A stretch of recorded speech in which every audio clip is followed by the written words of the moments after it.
બનાસકાંઠા જિલ્લાનું વિભાજન, થરાદ જિલ્લો થયો, શરૂઆતમાં વિરોધ પણ થયો, વિરોધ શમી પણ જો આખો ઘટનાક્રમ શું રહ્યો? કેટલાક તાલુકાને આ બાજુ રહેવું હતું, કેટલાકને આ બાજુ રહેવું હતું. એટલે જ્યારે નવો જિલ્લો બન્યો ત્યારે જે તાલુકાને જે જગ્યા ઉપર નહોતું રહેવું તેવી જગ્યા ઉપર એમને મૂકવામાં આવ્યા હતા. એટલે એના કારણે કરીને સ્વાભાવિક એનું મન એમ હોય કે હું અહીંયા રહું. એટલે એ જે નિર્ણય અધિકારીઓએ એ વખતે કર્યો હતો ત્યારે નીચે પરામર્શ કરવાની પ્રક્રિયા કદાચ નહીં થઈ હોય, જેથી કરીને એ પ્રમાણેના નિર્ણયો થયા હતા. પરંતુ જેવું રાજ્ય સરકારના ધ્યાન ઉપર આવ્યું, માન્ય મુખ્યમંત્રીશ્રીના ધ્યાન ઉપર આવ્યું, રજૂઆત કરી, વાત કરી, તો એમણે નિર્ણય કર્યો અને બધા ખૂબ ખુશ થઈ ગયા. અને બંને જિલ્લા વાસીઓ અત્યારે ખૂબ સુખ ચેનથી બંને આગળ વધી ગયા છે. 26 જાન્યુઆરી જે સેલિબ્રેશન થયું રાજકક્ષાનું, એનાથી માહોલ કેટલો બદલાયો? બહુ સરસ થયું. માન્ય મુખ્યમંત્રીશ્રી અને માન્ય ગવર્નરશ્રી બંને આવ્યા હતા અને એક વીક સુધી આ લોક ઉત્સવ તરીકે ચાલ્યો. પ્રજાનું ઇન્વોલ્વમેન્ટ જે હતું એ ગજબનું. આ રાષ્ટ્રીય પર્વ છે, લોક પર્વ છે, તેવું પ્રજાએ કરી બતાવ્યું. ત્યાં દરેક ઘર ઉપર ઝંડા, તિરંગા લગાડ્યા હોય, સ્વયંભૂ પોતાના ઘરની ઉપર સિરીઝો લગાવીને આખા શેખ અહીં કર્ણાવતી સુધીની જે હતી ઉત્તર ગુજરાતની બધી સિરીઝો ખૂટી ગઈ એટલે લોકોએ લગાવી પોતાના પૈસે. અને એમને લાગે કે આ રાષ્ટ્રીય પર્વ છે, અમારું પર્વ છે. તો એ રીતે ખૂબ ઇન્વોલ્વમેન્ટ થયું. સંખ્યામાં પણ જે લોકો આવ્યા હતા, જે કદાચ ગુજરાતની સ્થાપના પછી પહેલા કેવું થયું હશે સંખ્યાની મને ખબર નથી, પરંતુ કદાચ એ સૌથી મોટો કાર્યક્રમ હતો. બંને રાત્રિનો કાર્યક્રમ અને સવારનો જે ધ્વજવંદનનો કાર્યક્રમ, બંનેમાં પ્રજા સહયોગ. અને એ સાચી લોકશાહી છે કે લોકોનું એની અંદર ઇન્વોલ્વમેન્ટ થવું. નહીંતર મોટાભાગે એવું માને કે ધ્વજવંદન એટલે સ્કૂલના છોકરાઓ ઝંડો લહેરાવી દેશે અને પેલા સાકરિયા વેચીને પૂરું થાય. તો એવું નહીં. આ રાષ્ટ્રીય પર્વ છે, આપણે પ્રાઉડ અનુભવવાનું છે કે અમે સ્વતંત્ર દેશના નાગરિક છીએ. પણ છેલ્લા 2 વર્ષમાં બનાસકાંઠામાં રાજનીતિ રીતે બહુ બદલાયું. 2024 લોકસભા બીજેપી બેઠક ગુમાવી, પેટા ચૂંટણી વિધાનસભા બીજેપી જીતી, દરેકમાં લોકો એમ કેન્દ્ર સ્થાને શંકરભાઈ. એ સમય કાળ કેવો રહ્યો? આમ જો સીધું ઇન્વોલ્વમેન્ટ હોય નહીં, પરંતુ રાજનીતિમાં ઘણા વર્ષોથી કામ મેં કર્યું છે એટલે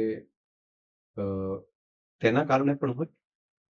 અને બીજું એક એવું કારણ છે કે હું બોલવાની કેટલીક મર્યાદાઓ થઈ ગઈ અધ્યક્ષ તરીકેની. એટલે હું ડાયરેક્ટ બોલવાની, જો ભાગ્યે જ જવાબ આપવાનું આવે એટલે રોજે રોજની ઘટનાઓમાં હું જવાબ નહીં આપી શકું. એવું બાકીનાને ખબર, એટલે એવું લાગે કે આ નથી બોલતા એટલે આપણે બોલીએ, એટલે જે બોલે બાકીના તો એ નેરેટિવ બની જાય. તો આ વાત સાચી છે, જવાબ નથી આપતા એટલે આવું જશે. એટલે એના કારણે પણ કદાચ બન્યું હશે. પરંતુ ચૂંટણીઓ તો આવે ને જાય, સમય જે છે તો સમયનું કામ કરે. 17 થી 22 નો કાર્યકાળ કેટલો મુશ્કેલ રહ્યો? 17ની ચૂંટણીનું પરિણામ કેટલું મુશ્કેલ હતું અને શંકરભાઈ ચૌધરીના અંગત જીવનમાં કેટલો ફરક પડ્યો એનાથી? એટલે રણકભાઈ, બહુ મોટો ફરક છે. શીખવાય ઘણું બધું મળ્યું. અને ખાસ કરીને વારંવાર જે માણસ જીત કરતા હોય ને, અને એકાદ વખત 4000 મતથી હારી જાય. દાખલા તરીકે હું સૌથી પહેલું 12000 મતથી જીત્યો, પછી 18000 મતથી જીત્યો બીજી વખત રાધનપુરમાં, પહેલી વખત, બીજી વખત રાધનપુર, ત્રીજી વખત પણ રાધનપુરમાં 12000, 18000, 28000 જીત્યો. પછી ચોથી વખત વાવની અંદર જીત્યો, એ પણ 12000થી જીત્યો. અને પછી પાંચમી વખત ત્યાં 4000 મતથી ચૂંટણી હાર્યો. અને એ વખતે મને એવું લાગતું હતું કે હરાશે એવું નહોતું. એટલે સમીકરણો બધા ઉલટા હતા, પરંતુ છતાં એવું હતું કે બધાને પણ મનમાં એવું હતું કે શંકરભાઈ છે એટલે તો જીતી જશે. પરંતુ લોકશાહીની અંદર પ્રજા એ જ નિર્ણાયક હોય છે અને છેલ્લે નિર્ણય પ્રજાએ કરવાનો હોય છે. હાર્યા પછી ખૂબ શીખવા મળ્યું. એક તો વ્યક્તિગત રીતે મારા અંદર રહેલી જે ત્રુટીઓ હતી, ખામીઓ હતી, એને ઠીક કરવાનો, ઓબ્ઝર્વ કરવાનો મને મોકો મળ્યો. બીજું, સિંહાવલોકન કરીને સતત માણસ આગળ જ જતા હોય, તેની દ્રષ્ટિ આગળ જ હોય, તો પાછળ જોવાની દ્રષ્ટિ નથી આવતી. તો સિંહાવલોકન કરવાનો પણ એક મોકો મળ્યો. ત્રીજું, રાજનીતિની અંદર સતત જીતતા હોય, રૂલિંગ પાર્ટીની અંદર જ હોય એટલે એક ટીમ પણ બની જતી હોય છે. એટલે પછી તો આપણને એવું જ લાગે કે બધું બરાબર જ છે બધું. તો એવા સંજોગોમાં જ્યારે હાર્યા એટલે ઘણા બધા એમાંથી ખસી પણ ગયા. એટલે એ પણ ઈશ્વરની બહુ મોટી કૃપા થઈ કે કોણ છે પોતાનો કોણ નથી એ પણ જોવાનો મોકો મળ્યો. મારો વ્યક્તિગત સ્વભાવ હતો.